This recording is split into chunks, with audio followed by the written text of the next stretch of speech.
Welcome to the Divorced Dad Diaries, and I'm your host, Stéphane Jutras.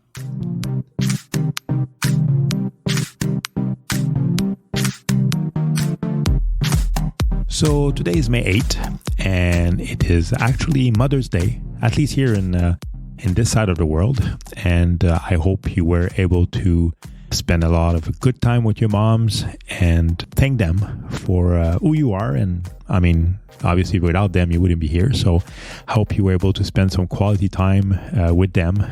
I know people sometimes also take that for granted, but some people that I know, and obviously a lot of people out there probably don't have their moms with them today. But I'm sure they're spending part of the day just thinking about them and having good thought about them. You know, remembering how it was and all the fun moments. So I hope everybody actually had a very happy Mother's Day. And I also wanted to spend just a minute, this opportunity to also some good thoughts for my mom, who's actually not doing that well lately. She has us, her kids around her, and just being there for her and trying to make what's happening right now go as easy as it could. So I was able to go see her today, and actually it was very nice to see her and have a chat with her. So a special thought for her. On another note, again, I seem to always kind of repeat myself on that front. But my last episode was a couple of weeks ago, maybe almost a month ago, I think. And it's been quite busy on my side, as I was saying before. My mom as well, that's not doing that well. And hopefully we'll get a bit better. At the same time, I started a new job, got a new contract working for this French company. So I'll be able to go to Paris at the end of the month. So that should be interesting. If for some reason there's any of you listeners in Paris, we never know, feel free to reach out to me and maybe we could even go out for a drink. So that would be great. So besides the job, I also found a new place. So I'll be moving in July. So that also kept me busy the past couple of weeks. And on top of all this, trying to plan maybe a little kind of vacation as well, which I've been looking at the past couple of weeks as well. So all this didn't leave much time for myself and for even the podcast. A lot of time I come back home and quite tired. But you know what? Today I decided, today's the day. It's Mother's Day. And on top of that, I kind of just went behind the microphone just on the spur of the moment, because I felt a bit inspired about a couple of things that happened today with my daughter, and I thought I would share it with you because I think it's actually quite important, and hopefully will make people reflect and think about how they're acting and reacting as a parent with their kids. As always, it's nothing to kind of bash anyone or diminish anyone, but I think it's something that I find important and I wanted to talk about. So basically, what I wanted to talk about is probably a bit about guilt. I know I had a full episode on guilt, so if ever you're interested to know more, you can go back in the Divorced Dad Diaries history and you can find it and listen to it. I think it was an interesting episode. But something happened today, and I thought it would be great to share with you all. So what happened is at one point I get a text from my daughter, and she was supposed to meet her mother for Mother's Day. And she went there at the time that it was supposed to be, but she couldn't reach her mother. Basically, calling and everything else and trying to get in touch with her. And she got worried. So she texted me and asked, what should I do? But at that point, started talking and trying to figure out, was her car there? And she was really concerned because it wasn't usually like she is. I mean, obviously, the first question I asked is, don't you have a key to her place? But she doesn't have a key. So that's another thing.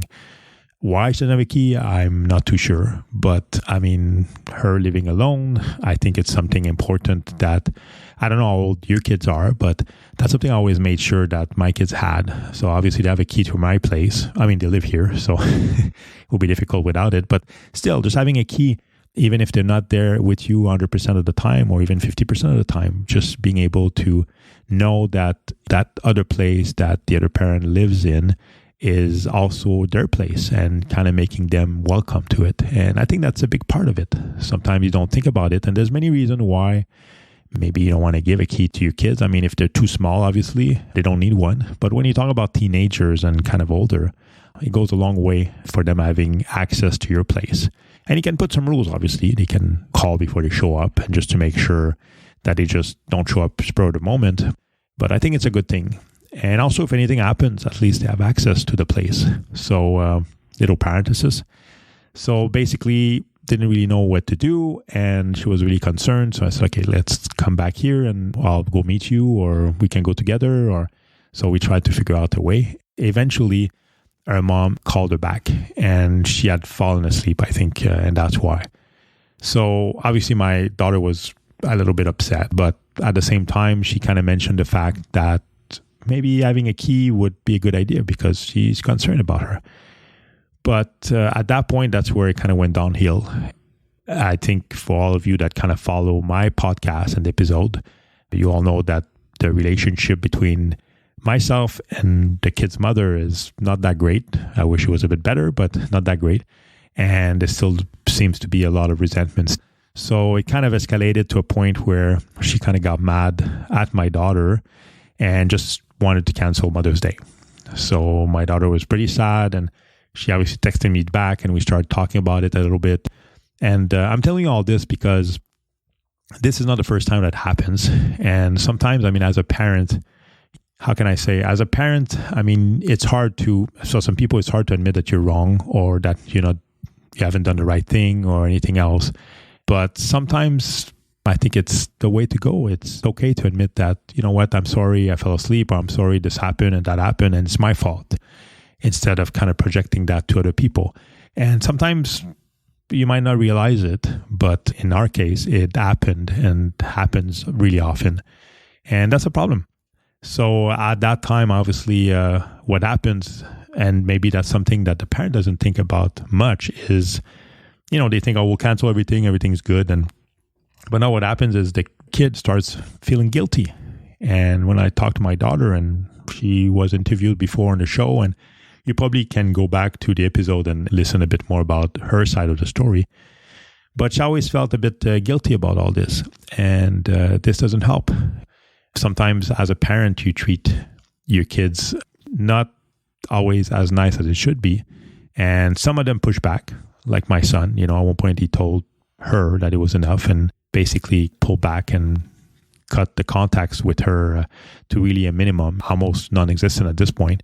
But there's other kids that are more sensitive, and they'll still go even if they don't want to, and they'll still do things that they don't want to do just because that guilt is inside them. And I don't know. I'd like to think that's something that you might not think about.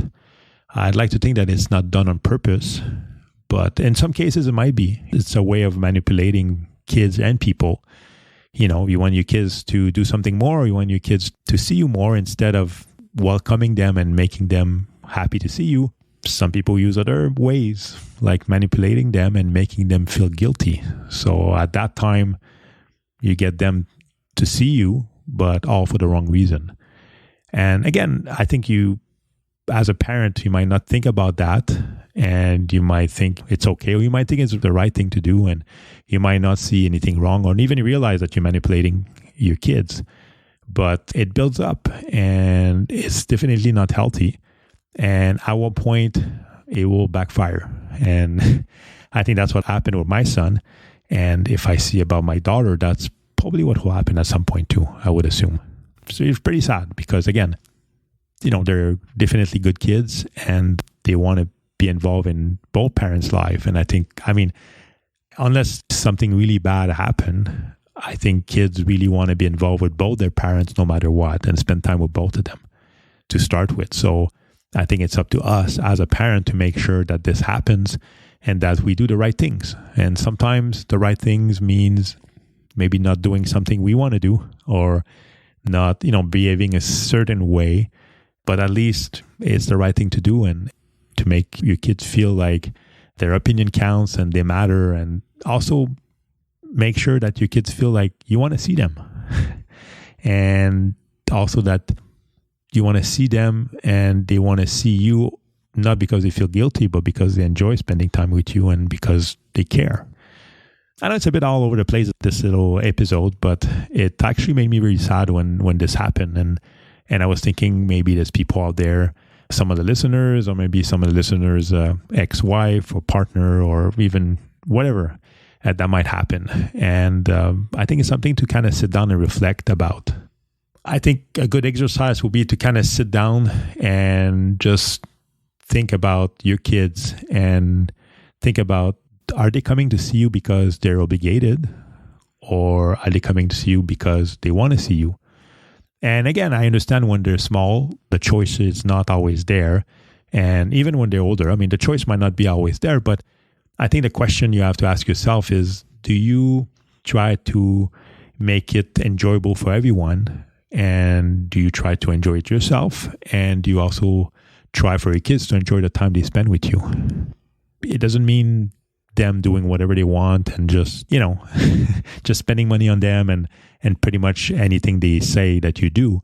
But just the fact, like, do they want to come over and do you spend time with them, some quality time? And do you make them feel like they want it as well? When your kids come to your door on that Friday night and ready to spend the weekend, the week or 2 weeks or whatever the agreement is, do you feel like they're coming and they want to come and see you and spend time with you? Or do you just feel like it's kind of a chore and they just don't want to come with you and they go in their room and just do their thing? I think that's where it's important to sit down and kind of think about it and make sure, again, that all this is for the right reason. And maybe having a discussion with them. Maybe it's perfectly normal. Maybe, teenagers they love spending time in their room. So the moment they get to your place, they might just run up to their room and close the door and spend the weekend there, which, might be okay. And they might be good with that. And you might be good with that too. But I think it's important to know that they're wanted where they are and that you want to see them. And not only saying it, showing it, because that's the other thing too, right? Even in our case, even in my kids' mom's side, I mean, you can say whatever you want, but at the end of the day, it's like anything else. If you don't show it, it doesn't mean anything, right? You can say to someone that you love them and just beat them up every day. I mean, it doesn't matter, right? So what the people will retain is basically, I get beating up every day. So of course, the words don't mean anything. So I think to follow up on words, on action, not only on words, I think that's very important.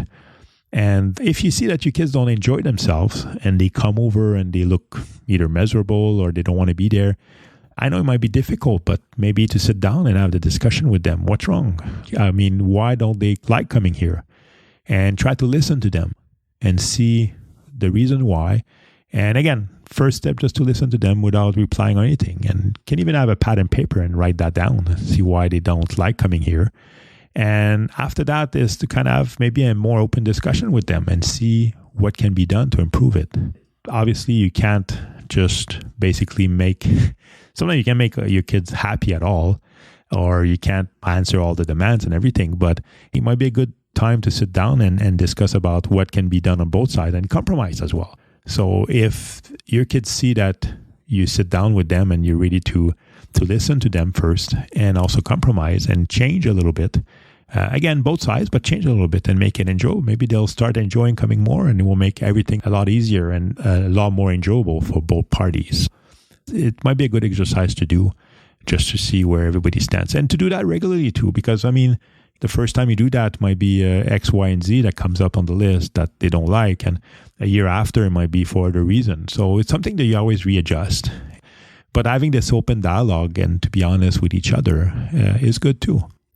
And maybe I'm pretty sure that whatever you discuss with your children, most of it is very basic. And sometimes you don't even realize as well, right? If someone doesn't like to come, let's say, to your house because, I don't know, they don't like their bedroom or for example, the mattress on their bed, and it's not as comfortable as the other one. I mean, you might never know, and something easy to change or easy to do something about it, right? Or so sometimes you don't even realize it, and there's little things that make it more enjoyable. Or they want to bring a certain items or their computer, or at mom's or at dad's, they have a better computer than what they have at this house. So when they come here and they want to play games or talk to their friends, it's more of a pain. So sometimes it's just a matter of saying, you know what, let me try to maybe upgrade the internet, or let me try to upgrade maybe your computer so you get a better experience here. So when you come here, you enjoy it as much. Some of the time it's even just good old spending time with you, right? So they maybe don't like coming over because you spend all your time just kind of ignoring them and just working like a dog, and they're on their side and they're left to themselves. So when they're with the other parents spend more time doing activities with them. So that's something we don't realize often too. And sometimes maybe, like I said, you don't know if the kid goes to their room and you might think, oh, well, they like to be alone, but maybe they're just scared to ask, or they don't know how to ask, or communication is not right there. So I think it's definitely worth sitting down and discussing those things. And believe me, we'll make things a lot better. I mean, I've done that with my kids. I've done that with my son, especially since, my daughter now is full-time with me, but my son was here for a longer time, full-time with me. And at one point we had a discussion and he was honest with me. He's like, you know what? Yeah, I'd like to have maybe a bigger bed because he's growing and this. And so we kind of look at that and the way the room was arranged and all those little things, that made things a bit better. And I know those are kind of little, I was about to say little basic tricks, but it's not basic. I mean, it's not something you automatically think about, and it's fine. It's just realizing that, again, maybe you don't have the whole story, and the idea of if you want your kids to come to your place, they have to enjoy themselves, and you have to make sure that they don't come and see you just out of guilt. And that's the other thing too. I know it's difficult. I mean, guilt is a very difficult thing to deal with, and depending on the type of person you are. So it's not easy to get rid of that guilt. And even myself, after all those years, obviously, there's always a little bit. I mean, it's kind of fading away with time, I assume, but there's always a little bit of guilt about, everything. But it's important, I think, to kind of identify what's causing that and try to get rid of it. And so that your child doesn't have that guilt. And if it means they're guilty, because sometimes it's difficult, because sometimes it's, you want to have your kid every week, every weekend coming over or every other week coming over, but they have different activities, or they rather spend maybe 2 weeks there and 2 weeks here, or have a different type of arrangement. But at the same time, they know it goes against you. So they might feel that guilt and don't want to talk to you about it. So that's why they're not as happy. But sometimes, like I said, it's compromise. Once you know about it, you can see what you can do and make it better. So that was a little bit what I wanted to talk about on this episode. And just a story about the guilt and what happened with my daughter. That's it. I think after talking with her mom, she's like, you know what, let's cancel everything. And my daughter was, of course, very guilty and sad about it.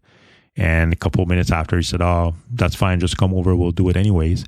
And again, it's hard because I know that she has that guilt there. And that's where you see sometimes the manipulation that's happening, right? It's like having control. It's like doing something and saying after a while, that's okay, let's just do that. So you kind of make sure you control the other person. And I'm talking about kids, but can be adults, can be your ex or not. It applies the same way. I think it's something to think about and just to be careful. And maybe you don't realize that you're doing it. And maybe it's a great way to kind of open your eyes about it. But I think it's important to just sit down and reflect and see if that's the case or not. And to try to avoid it. And at the end of the day, I think everybody wants to be happy, and that's how it should be. So that's it. That's another episode of the Divorced Dad Diaries. And actually, I have a couple more down the list that I want to record in the next couple of days. And hopefully in the next couple of weeks, you should have a few more episodes coming out. Thank you again. I got some good feedback and some people reaching out. All I want to say is I love getting your emails, and I mentioned that before. And I might take a bit of time to reply at times, especially lately, but I reply and I will reply to every email, and I really enjoy them. So it's not a chore at all for me. So if I haven't responded to you, it's just because I'm trying to find a bit of time to do. And I think people that know me and people that wrote to me, I don't like those one-liner emails or reply. So even getting them, but even sending them. So that's why I prefer spending a bit more time and actually sitting down and having a proper reply than just getting the email and sending a one-liner and just kind of, getting over it. So please feel free. If you have any questions, comments, or ideas for the podcast, please feel free to send me an email at TheDivorcedDadDiaries@gmail.com. And you can also go on my website on www.TheDivorcedDadDiaries.com and just pretty much everything on there. And again, you can find me pretty much on all the platforms, Apple Podcasts, Podbean, Google Podcast, pretty much everywhere. So there's no excuse not to listen to podcasts. And if you have a second too, it will be great if you can maybe click the subscribe button. So that way, whenever I post an episode, you'll get a notification and you'll know that it's there, and you'll probably even download it on your app. So if you use an app on your phone. So that's great. And again, if you have also a few minutes to spare and you want to maybe give me a little review, that's also great. I love to know that people are listening and also that people enjoy the show. So please feel free to do that. And if you want to talk more as well, I mentioned my website, but also on Instagram and Facebook, reachable on that. So I hope you all have a great week. And again, happy Mother's Day to all the mothers and the father being mothers out there. And we'll talk very soon. Bye-bye.